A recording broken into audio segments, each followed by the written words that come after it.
Pernahkah Anda ingin melupakan sesuatu, tapi justru semakin sulit? Semakin Anda berusaha menghapusnya dari pikiran, justru bayangan itu makin sering muncul, seolah-olah otak Anda sengaja mempermainkan perasaan. Semakin keras Anda mencoba, kenangan itu malah makin jelas di kepala. Setiap usaha untuk menyingkirkan memori itu justru membuatnya terasa lebih nyata, lebih hidup, dan kadang bahkan lebih menyakitkan. Ini bukan sekadar perasaan, fenomena ini nyata dan dialami banyak orang. Banyak dari kita pernah merasakannya, entah itu tentang masa lalu, seseorang, atau peristiwa yang ingin kita lupakan. Semakin kita ingin menghapus memori, semakin kuat ia mencengkeram.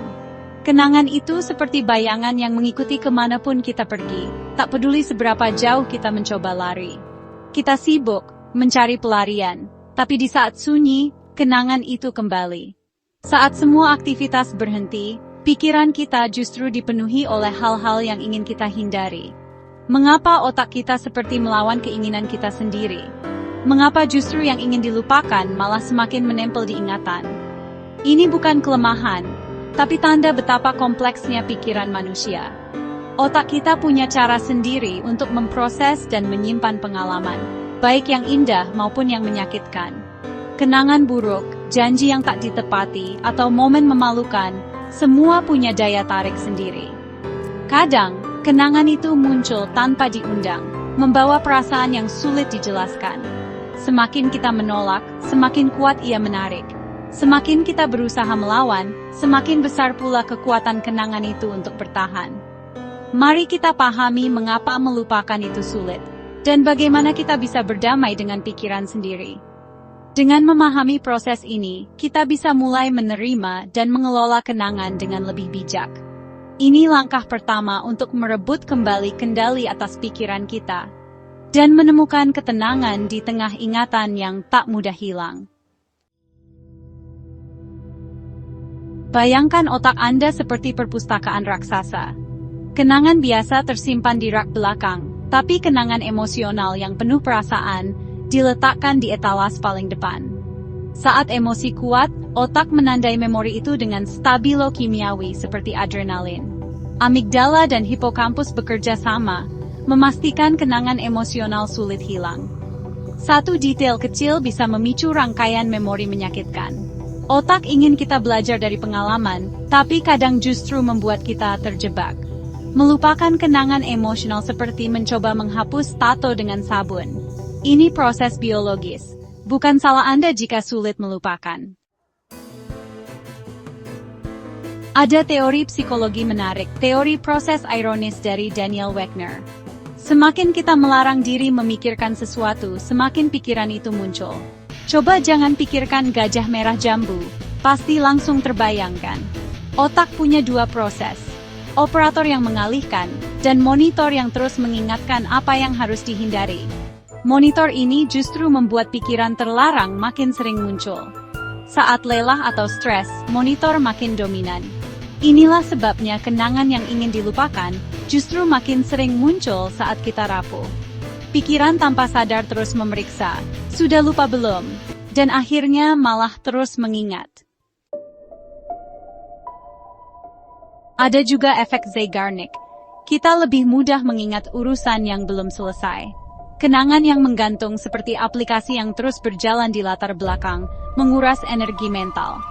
Pertengkaran tanpa penutup, hubungan tanpa kejelasan, impian yang kandas, semua menciptakan tegangan di otak. Otak suka keteraturan. Urusan belum selesai jadi alarm yang terus berbunyi. Kita terus memutar ulang skenario, mencari akhir yang memuaskan.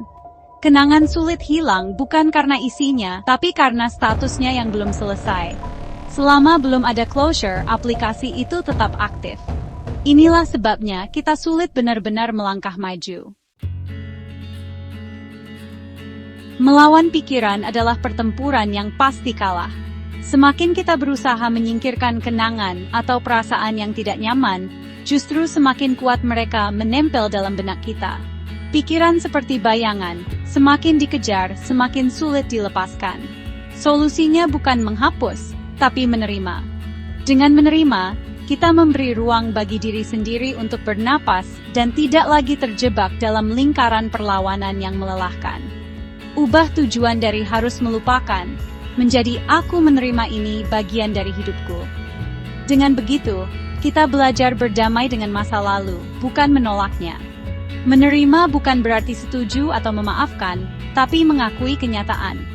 Ini adalah langkah awal untuk membebaskan diri dari beban emosional yang selama ini menahan kita.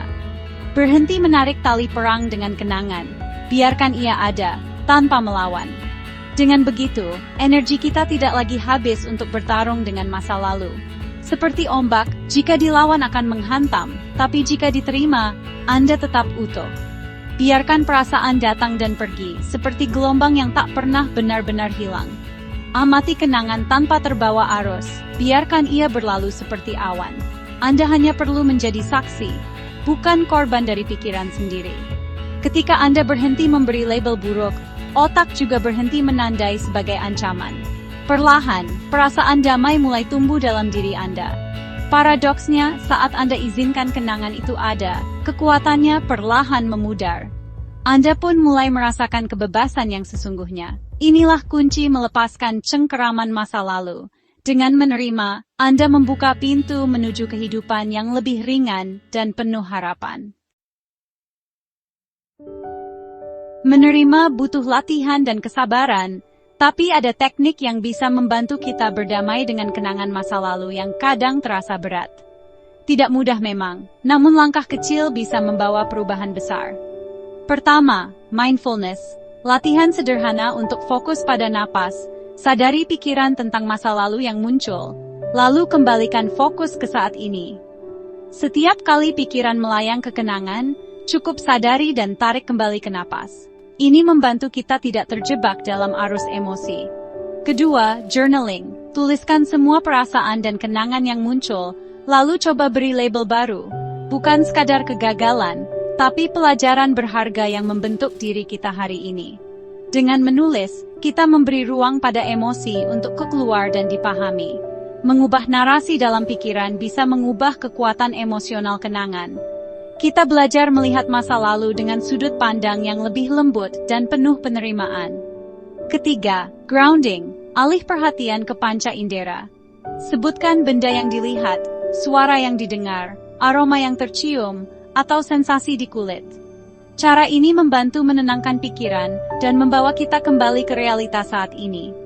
Teknik-teknik ini menarik pikiran kembali ke saat ini, memberi jeda dari badai emosi yang kadang datang tiba-tiba. Dengan begitu, kita bisa bernapas lebih lega dan merasa lebih tenang. Semua teknik ini bukan untuk menghapus kenangan, tapi untuk berdamai dan menerima bahwa masa lalu adalah bagian dari perjalanan hidup. Dengan latihan rutin, otot mental Anda makin kuat menghadapi kenangan. Anda akan merasa lebih percaya diri dan mampu mengelola emosi dengan lebih baik. Anda belajar mengamati, bukan melawan. Perlahan, kenangan kehilangan cengkeramannya dan tidak lagi mengendalikan perasaan Anda. Anda jadi lebih bijak menghadapi masa lalu dan siap melangkah ke masa depan dengan hati yang lebih ringan dan damai.